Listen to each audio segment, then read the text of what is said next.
성경 말씀 찾아서 같이 읽어보시겠습니다.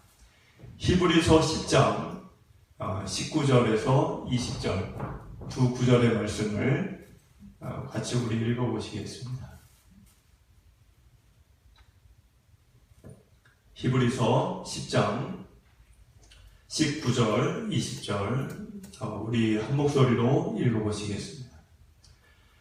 그러므로 형제들아, 우리가 예수의 피를 힘입어 성소에 들어갈 방법을 얻었나니 그 길은 우리를 위하여 휘장 가운데로 열어놓으신 새로운 살 길이요 휘장은 곧 그의 육체이다. 아멘. 오늘 이제 히브리서 10장을 들어가게 됩니다.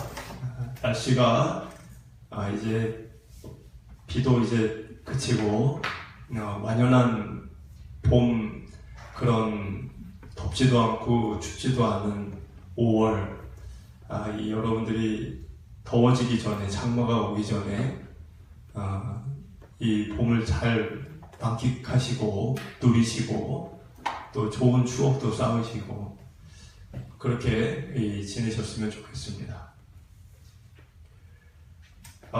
오늘 우리가 읽게 되는 이 10장, 이 10장에서는 히브리서가 늘 지금 매 장마다 얘기하고 있는 예수 그리스도, 그분은 누구신가? 거기에 대한 깊이 있는 내용을 다루고 있습니다. 여러분들이 이 히브리서만 잘 공부를 해도 그리스도 기독론에 대해서는 많은 것을, 율법이나 복음이나 이런 거에 대해서 많은 것을 여러분들이 알아가게 될 좋은 그런 성경책이 히브리서입니다. 여러분들이 지금 이제 10장을 들어가는데 1절을 한번 보시겠습니다. 1절을 보시면 10장 1절, 율법은 장차 올 좋은 일의 그림자일 뿐이요 참 형상이 아니므로 해마다 늘 드리는 같은 제사로는 나오는 자들을 언제나 온전하게 할 수 없느니라. 자, 여러분들 1절에 율법이 나옵니다. 율법이 뭐죠? 여러분들 율법이 뭐예요? 율법을 어떻게 생각하십니까? 그거 사람 구원할 수도 없는 건데 하나님 왜 주셨죠? 안 주셔도 되지 않나요? 율법을 왜 주셨을까요? 여러분들 율법은 원래 있었던 게 아닙니다. 아브라함 시대 때도 없었어요. 율법이라는 거는 모세 시절에 시내산에서 받은 거예요, 하나님께. 근데 여러분들 율법을 보면 크게는 두 가지입니다. 율법이 내용 자체가 크게는 두 가지예요. 하나는 해라. 안식일을 지켜라. 하나님 외에 다른 신을 섬기지 말고 하나님만을 섬겨라. 그러니까는 해라라고 하는 규정이 있습니다. 그런데 반대로 하지 마라는 게 있어요. 하지 마라.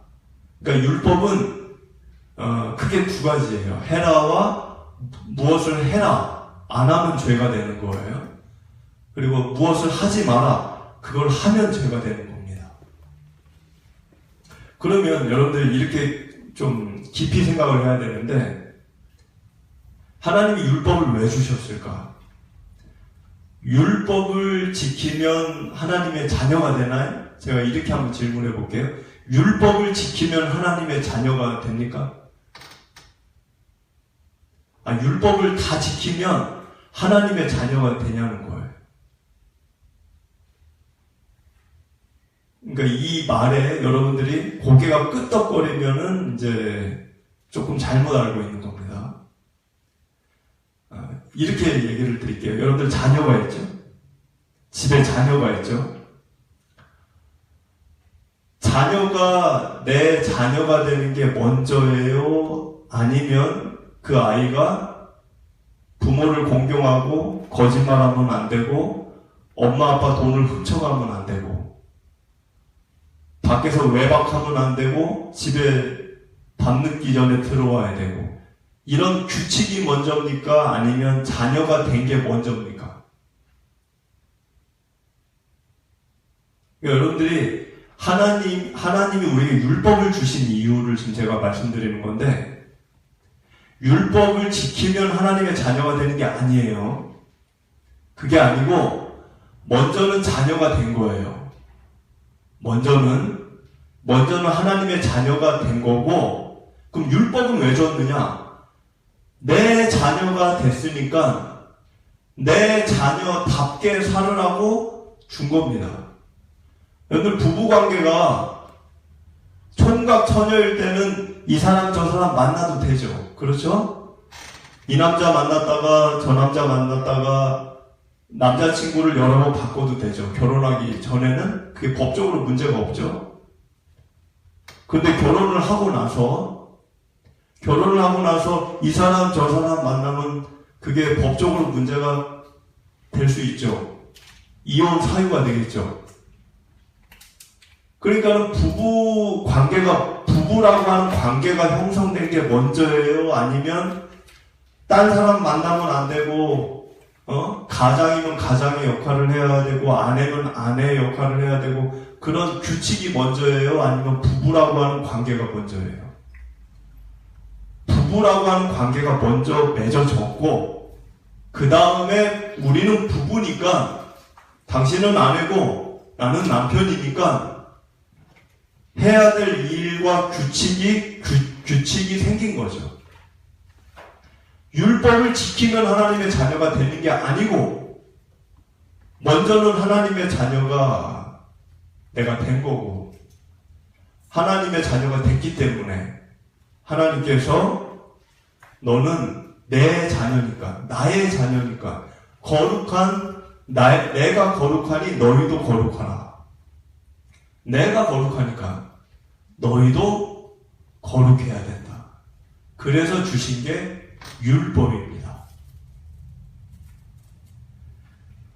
그러니까 이 율법이라고 하는 것은 어떤 역할과 기능이 있냐면 내가 율법을 모를 때는 내가 하나님의 자녀답게 하나님의 자녀인데 하나님의 자녀답게 내가 지금 살고 있는지 아니면 내가 지금 비정상적으로 살고 있는지 이거를 내가 알 수 있는 길이 없어요. 율법이 없으면. 쉽게 얘기를 들면 여러분 헌법이 있죠? 우리나라에 헌법. 율법이 아니라 헌법. 형사법이 있고 민법이 있죠. 형법과 민법. 그러면 그 법이 없으면 여러분 교통 관련된 법 있잖아요. 교통 관련된 법이 없으면 만약에 없다면 법이 있죠. 지금 있는데 만약에 없다면 여러분들이 중앙선을 침범하거나 빨간불일 때 길을 건너거나 그러면은 그게 죄입니까? 죄가 아닙니까? 법이 없으면 내가 그런 일을 해도 죄가 되지가 않죠. 법이 있으니까 당신 법 어긴 거야 지금 이렇게 되는 거지. 법이 없으면은 그런 잘못을 행해도 누가 그거를 처벌을 하고 누가 그거를 신고를 하겠어요. 법이 없으면. 그러니까 율법이라고 하는 거는 만약에 율법이 없으면 내가 지금 하나님의 자녀답게 바르고 옳고 그런 좋은 삶을 살고 있는지 아니면 거기서 벗어나 있는지를 알 수가 없다는 거예요. 그러니까 하나님이 우리에게 율법을 주신 이유는 하나님의 자녀가 되라고 준 게 아니고 하나님의 이스라엘 민족은 하나님의 자녀가 된 거예요. 하나님의 자녀가 됐으니까 출애굽을 시켰죠. 출애굽이 먼저입니까? 율법이 먼저입니까? 만약에 하나님이 그게 아니었으면 모세한테 내가 이 애굽 땅에서 구원을 해줄 수 있는데 율법을 지키면 내가 구원해 줄게 이랬을 거예요. 율법을 지키면 내가 너희 백성들 포로 생활에서 자유하게 해줄게 이랬을 거예요. 그런데 하나님이 그렇게 안 했어요. 아무것도 요구하지 않았어요. 요구한 거 없이 먼저는 구원해 주셨어요. 구원을 해줬다는 거는 아무 조건 없이 자기의 자녀로 삼아주신 겁니다. 먼저는 자녀를 삼아주신 거예요. 그 다음에 율법을 주신 거예요. 그러니까 율법을 지켜서 하나님의 자녀가 되는 게 아니고 하나님의 자녀에게 율법을 주신 거예요. 근데 그 율법이 없으면 우리는 내가 지금 하나님의 자녀로서 걸맞게 내가 지금 살고 있는지 아닌지를 알 수가 없다는 거예요. 근데 그렇게 율법을 하나님이 줬더니 우리 인간들은 다 타락했잖아요. 다 죄를 짓고. 그러니까 율법을 읽으면 읽을수록, 성경을 읽으면 읽을수록 드러나는 게 있었어요. 뭐가 드러나느냐? 나는 죄인이다. 나는 율법을 어겼다. 나는 율법대로 살지 않는다. 이런 것들이 드러나기 시작했어요. 근데 이게 나 한 사람에게 드러난 게 아니라 여기 있는 저 사람도 우리 동네 사람 전부, 전 세계 사람 전부 모두가 율법을 다 어기며 살고 있다는 게 드러난 거예요. 그래서 이 로마서 3장 20절 말씀을 보면 로마서 3장 20절에 율법의 행위로 그의 앞에 의롭다 하심을 얻을 육체가 없나니 율법으로는 죄를 깨달으리라. 이렇게 써있죠. 그러니까 율법 앞에서 사람들이 율법을 몰랐다가 율법을 알게 되면서 드러난 게 뭐냐? 내가 죄인이구나. 저 사람도 죄인이구나. 모든 사람이 죄인이구나. 이것이 깨달아지고 다 드러나게 됐다는 거예요. 그렇게 모든 사람들이 이제 죄인 거를 알게 됐는데 문제는 이 율법이 우리에게 죄인인 거를 알려는 줬지만 우리의 죄를 해결하지는 못하는 거예요. 여러분들 이 불 있죠? 이 불과 같다고 보시면 됩니다. 어두울 때, 지금은 낮이니까 그렇지만 깜깜할 때 이 예배당에 들어오면 불을 켜야죠. 그렇죠? 불을 안 켜면 안 보이잖아요. 근데 여기 막 그 벌레가 막 돌아다니고 막 책상이 엎어져 있고 여기 막 지금 쓰레기가 가득하고 근데 내가 깜깜할 때 들어오면 그게 보입니까? 안 보입니까? 그게 안 보여요. 어두워서. 그럼 불을 켜면 어떻습니까? 보입니까? 안 보입니까? 불을 켜면 보이죠. 이 불이 율법과 같은 기능을 한다는 거예요. 율법. 내 마음이 벌레가 기어다니고 내 마음이 썩어가고 내 마음이 지금 병들고 이 골마 터지고 막 피가 나고 내 마음이 지금 그런데 나는 그걸 모르는 거예요. 그런데 율법이 들어오면 불을 켜는 것처럼 내 마음을 내가 보게 해준다는 거예요. 너 하나님의 말씀대로 못 사는구나. 너 지금 잘못된 하루를 보냈구나. 이거를 하나님의 성경 말씀을 읽으면 읽을수록 우리가 알게 된다는 거죠. 근데 문제는 알게는 해주는데 치워주지를 못하는 거예요. 여기 막 책상이 엎어져 있고 벌레가 기어다니고 여기 그러면 누군가는 와서 책상을 똑바로 이렇게 놓고 청소도 하고 벌레는 죽이고 잡든가 이렇게 해서 정리를 해야 되잖아요. 근데 율법은 그걸 못한다는 거예요. 율법은 그냥 보여만 주고 알게만 해준다는 거죠. 그래서 하나님이 로마서 3장 21절 이 앞에 화면을 보면 그래서 하나님이 여기 뭐라고 써있어요? 이제는 율법 외에 하나님의 한 의가 나타났으니 율법과 선지자들에게 증거를 받은 것이라. 이게 뭐예요? 율법과 선지자들에게 증거받은 게. 22절에 곧 예수 그리스도를 믿음으로 말미암아. 그러니까 예수 그리스도를 그래서 보내주셨다는 거예요. 근데 여기 보면 21절에 율법 외에 하나님의 한 의가 나타났는데 율법과 선지자들에게 증거받았다고 되어 있죠? 여기는 율법이 뭐죠? 율법은 모세 오경을 얘기하는 거예요. 율법서. 구약 성경의 율법서. 뭐 창세기, 출애굽기, 레위기, 민수기, 이 신명기 요 5개 요 율법서를 얘기하는 거예요. 그럼 선지자들은 뭐예요? 요 앞에 있는 선지자들. 선지자들은 구약 성경에 있는 선지서들, 대선지서, 소선지서. 그러니까 쉽게 얘기하면 이사야서, 예레미야서, 에스겔서, 다니엘서, 호세아서, 뭐 요엘서 등등 17권의 책이 있습니다. 그게 선지자들을 그 책을 얘기하는 거예요. 그러니까는 구약 성경의 율법 모세 오경과 선지자 17권 책이 누구를 얘기하고 있다고요? 예수님을 얘기하고 있다는 거예요. 예수님을 증거하고 있다는 거예요.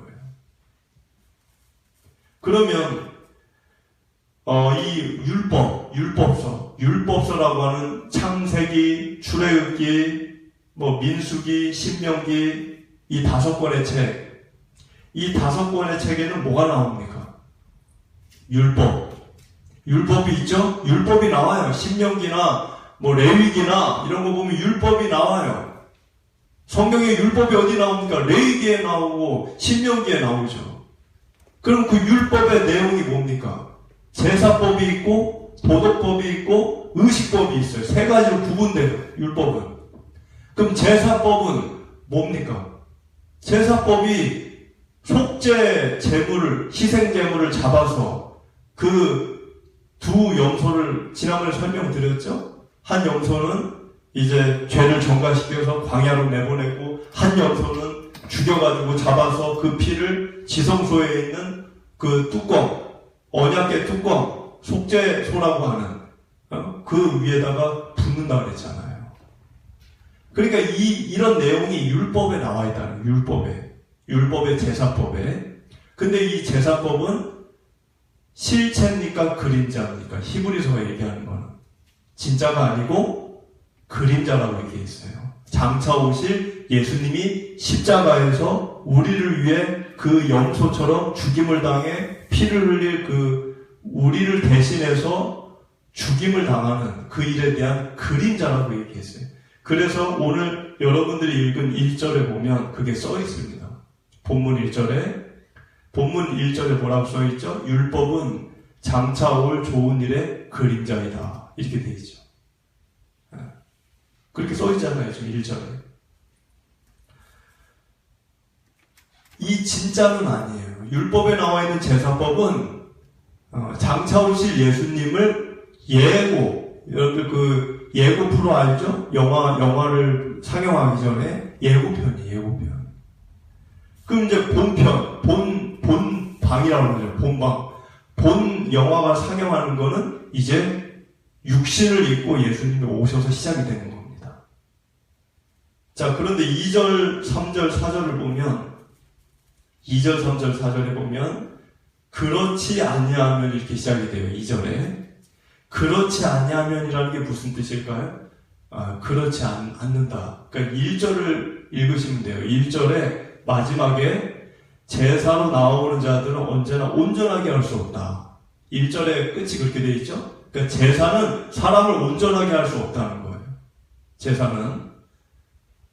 그런데 2절에 그렇지 아니하면이라는 거는 제사가 온전하게 못하는데 사람을 만약에 제사가 사람을 온전하게 한다면 제사가 그런 거라면 2절을 읽어보니까 단번에 정결하게 되어 다시 죄를 깨닫는 일이 없으리니 어찌 제사 드리는 일을 그치지 아니하였으리요. 그러니까는 이제 2절이 얘기하는 거는 제사가 만약에 진짜였다면 그림자가 아니라 그 제사가 진짜 실체의 능력이 있는 거였다면 예수님이 올 필요도 없고 2절에 얘기하는 거는 사람들이 제사를 지냈을 때 단번에 정결하게 되어 죄를 뉘우칠 일이 다시는 없을 거라는 거예요. 근데 여러분들 제사는 그렇지 못하다는 거죠. 그래서 3절 그러나 이 제사들에는 해마다 죄를 기억하게 하는 것이 있나니. 해마다 죄를 기억한다는 게 뭘까요? 해마다 죄를 기억한다. 그 얘기는 죄를 해마다 짓는다는 얘기예요. 죄를 머리 기억력을 얘기하는 게 아니에요. 해마다 죄를 기억한다는 거는 내가 해마다 죄를 짓는다는 거예요. 만약에 올해까지 죄를 지었고 내년에는 죄를 안 지으면 올해까지 지은 죄는 기억이 나겠지만 내년에는 내년에 지은 죄가 기억이 안 나겠죠. 죄 지은 게 없으니까. 오늘까지 내가 죄를 지었고 내일은 죄를 안 짓는다. 그러면 오늘까지 죄는 내가 기억이 나도 내일 죄는 내가 기억이 안 나겠죠. 지은 죄가 없으니까요. 그런데 3절에 해마다 죄를 기억한다는 거는 계속 죄를 범하고 있다는 거예요. 끊임없이. 그러니까는 올해도 죄를 짓고 그걸 기억하고 내년에도 죄를 짓고 그거를 기억하고 그 다음에도 죄를 짓고 기억하고 계속 제사를 지내도 그런다는 거예요. 그러니까 제사는 지금 이 이야기가 뭐냐면 제사는 우리 행위로 지은 죄를 1년 정도는 하나님께 용서를 받게 해줍니다. 그러니까 성막에서 성소에서 하나님께 속죄죄라고 하는 제사를 지내면 1년 동안은 하나님이 건드리지 않아요. 벌을 하지 않아요. 1년 동안. 2년이 아니라 1년 동안. 그러니까는 1년 동안은 내가 몸으로 지은 죄, 행위로 지은 죄를 가리움을 받는 거예요. 그 짐승이 나를 대신해서 죽은 거를 그 전제로 해서. 근데 그게 1년이라는 거죠. 1년. 그러니까 이 사람은 속은 죄가 그대로 있어. 죄를 짓고 싶은 마음, 죄에 대한 정욕, 누구를 미워하는 마음, 누구를 죽이고 싶어하는 마음, 누구를 속이고 싶어하는 마음, 잘난 체 하고 싶은 마음, 시기 질투 마음, 분노의 마음, 이런 마음은 그대로 있어. 마음에. 그거는 그대로 있는데 겉으로 내가 지은 죄만 지난 1년치의 죄를 용서를 받는다는 거예요. 짐승을 제사를 지내면. 그러면 여러분 생각해 보세요. 속은 그대로니까. 겉으로 내가 지은 죄는 하나님이 1년 정도 내가 못 본 척하고 이렇게 해준다 치더라도 내 속마음은 그대로라고 하면 제사 끝나고 집에 가서 또 뭐 하겠습니까? 또 죄 짓겠죠. 또 죄를 짓겠죠. 속이 마음이 똑같은데. 그러니까 이 제사라고 하는 거는 소용이 없는 거예요. 사람이 바뀌지를 않는 거예요. 그냥 하나님께 벌 안 받는 거 1년 정도 그게 다인 거예요. 그러고 집에 가서는 또 죄를 짓고 내년에 또 와서 또 제사 드리고 용서받고. 이게 그래서 4절에 지금 써있죠. 황소와 염소의 피가 능히 죄를 없이 하지 못하니라. 지금 4절에 써있잖아요. 우리 속에 있는 죄를 없애주지 못한다는 거예요. 짐승의 피는. 그래서 5절로 넘어가죠. 5절에 보면 그러므로 주께서 세상에 임하실 때 이르시되 하나님이 제사와 예물을 원하지 아니하시고 오직 나를 위하여 한 몸을 예비하셨도다. 한 몸이 누굽니까? 예수님이지. 예수님이 인간의 육신을 입고 오셨잖아요. 그래서 6절에 보니까 번제와 속죄제는 기뻐하지 않아요. 이 동물의 제사예요. 동물의 제사는 이제는 하나님이 기뻐하지 않는다는 거예요. 왜? 사람 속마음이 안 바뀌니까. 7절에 이에 내가 말하기를 하나님이여 보시옵소서 두루마리 책에 나를 가리켜 기록된 것과 같이 하나님의 뜻을 행하러 왔나이다. 여러분들 여기 두루마리 책이 뭘까요? 두루마리 책은 성경을 얘기하는 거예요. 구약 성경. 아까 얘기했죠? 율법과 선지자가 뭘 증언했다? 예수 그리스도를 증언했다. 앞에 화면을 보시면 요한복음 5장 39절 말씀입니다. 이 앞에 화면을 보면 예수님이 뭐라 그랬죠? 이 장면이 무슨 장면이냐면 베데스다에서 38년 동안 못 걷는 그 사람을 예수님께서 안식일날 고쳐주셨어요. 그것 때문에 유대인들이 당신 왜 안식일날 이 사람을 고쳐가지고 들거를 들고 걸어가게 하면서 예수님을 괴롭혔어요. 이 안식일을 범했다고 해가지고 유대인들이. 그 예수님을 괴롭히니까 예수님이 그 유대인들에게 한 말이에요. 이 말이. 뭐라고 얘기했어요? 너희들 성경 열심히 읽지? 성경 달달 외우지? 그런데 너희는 성경을 그렇게 많이 공부하면서도 성경에서 영생을 얻는 줄 생각하고 성경을 연구한다고 되어 있죠. 여기. 누가 이렇게 한다는 거예요? 유대인들이. 여러분들 바리새인들은 성경을 다 외워요. 전체를 다 외워요. 그 정도로 성경을 얼마나 많이 보는지 모릅니다. 그런데 그런 자들에게 예수님이 뭐라 그랬어요? 너희가 성경을 연구한다. 잘한다. 똑똑하다. 그런데 뭐라 그래요? 이 성경이 곧 내게 대하여 증언하고 있는 거다. 근데 너희는 나를 왜 괴롭히냐? 너희 성경이 읽는다며.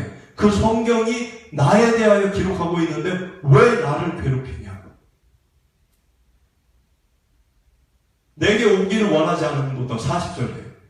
너희가 영생을 얻기를 원한다면서 내게 오는 걸 원하지 아니하고 너희가 영생을 얻기 위해 읽는 성경은 나에 대해 얘기하는데 나를 못 알아보고 나를 오히려 괴롭히고.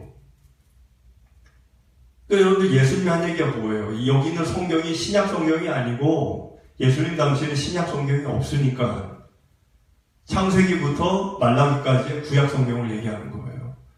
그러니까 구약 성경을 얘기하는 건데 그 율법과 선지서죠. 결국은 율법과 선지서. 그 창세기, 출애굽기, 레위기, 민수기, 신명기 그리고 선지서들. 그 책이 자신에 대해서 기록한 책이라고 얘기를 한 겁니다. 그러니까는 오늘 7절 본문에 이 두루마리 책이 나를 기록하고 있다. 그 얘기를 한 거예요.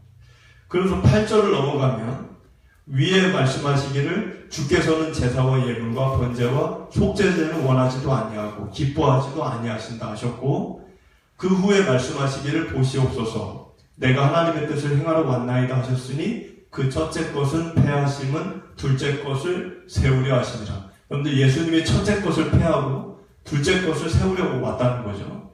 첫째 게 뭐예요? 첫째 게 우리가 늘 얘기 나눴던 옛 언약입니다. 옛 언약. 그리고 둘째 것은 새 언약이에요. 옛 언약과 새 언약은 제가 많이 얘기했죠. 그러니까 옛 언약은 옛날에는 그냥 종이나 뭐 돌에다가 하나님의 말씀을 새기는 거 그걸로 그쳐졌지만 그게 옛 언약이지만 신해선 언약, 십계명 뭐 그런 거. 이제는 새 언약은 뭐냐? 새 언약은 돌이 아니고 여러분들 마음에 하나님의 말씀을 새긴다는 거예요.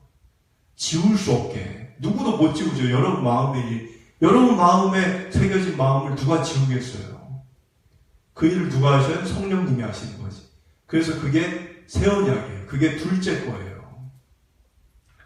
그래서 10절, 11절을 보면 이 뜻을 따라 예수 그리스도의 몸을 단번에 들이심으로 말미암아 우리가 거룩함을 얻노라. 예수님의 십자가 희생으로 우리 거룩해졌다는 거죠. 11절 제사장마다 매일 서서 섬기며 자주 같은 제사를 드리되 이 제사는 언제나 죄를 없게 하지 못하거니와. 그러니까 죄는 제사라고 하는 거는 내 속에 있는 죄는 건드리지도 못해요. 그냥 내 겉으로 지은 죄만 1년 정도 이렇게 하나님이 그냥 눈 감아준다는 거예요. 그냥 죽일 수는 없으니까. 원래 죽어야 되는데. 그래서 히브리서 9장 9절 제가 앞에 화면을 보시면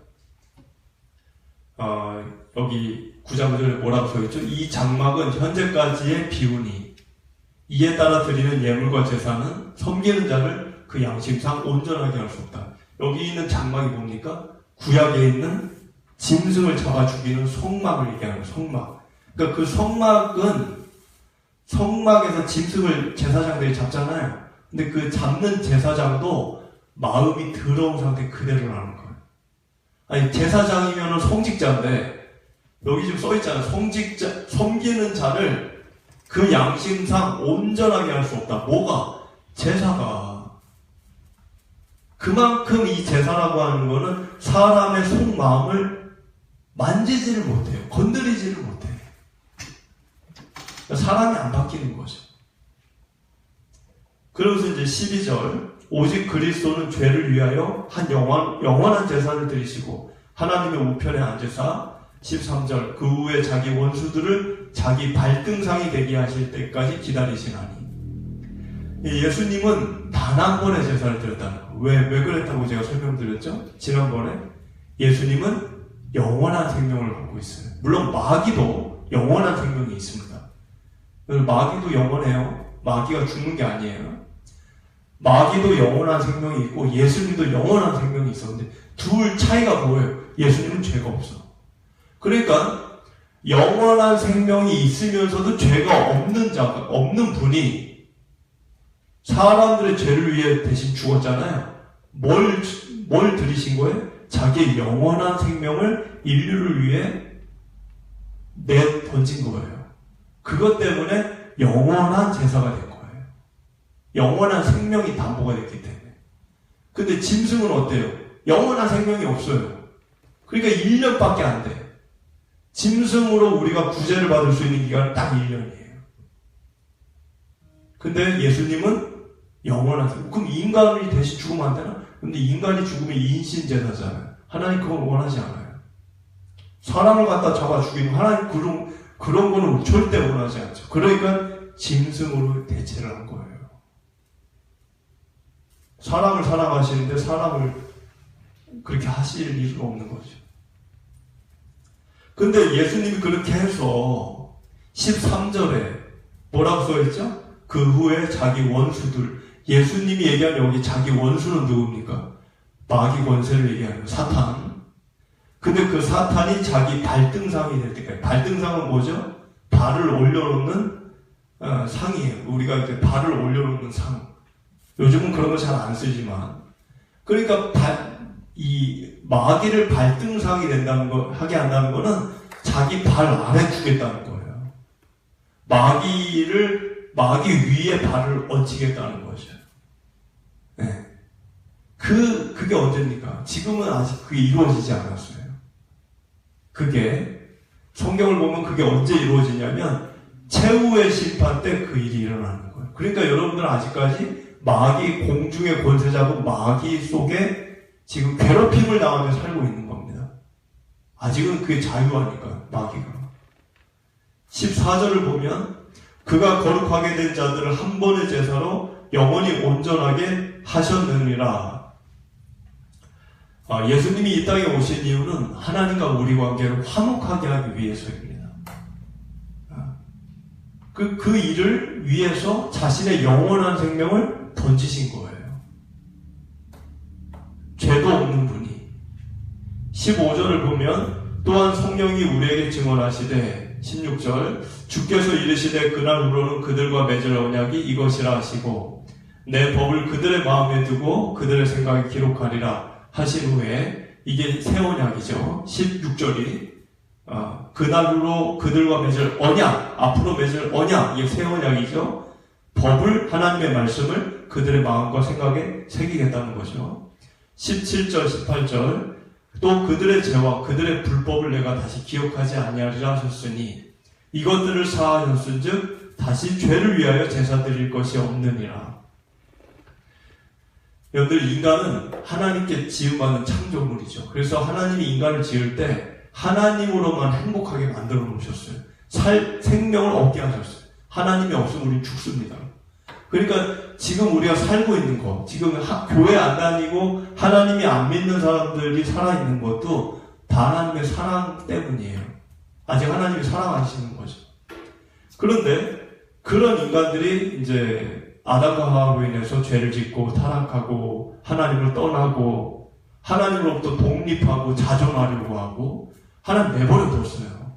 그래서 그 사람들이 하나님을 떠나서 죄를 지으며 하나님 모르고 하나님 말씀이 뭔지 하나님 뭘 원하는지도 모르고 자기 뜻대로 소욕대로 정욕대로 막 살기 시작한 겁니다.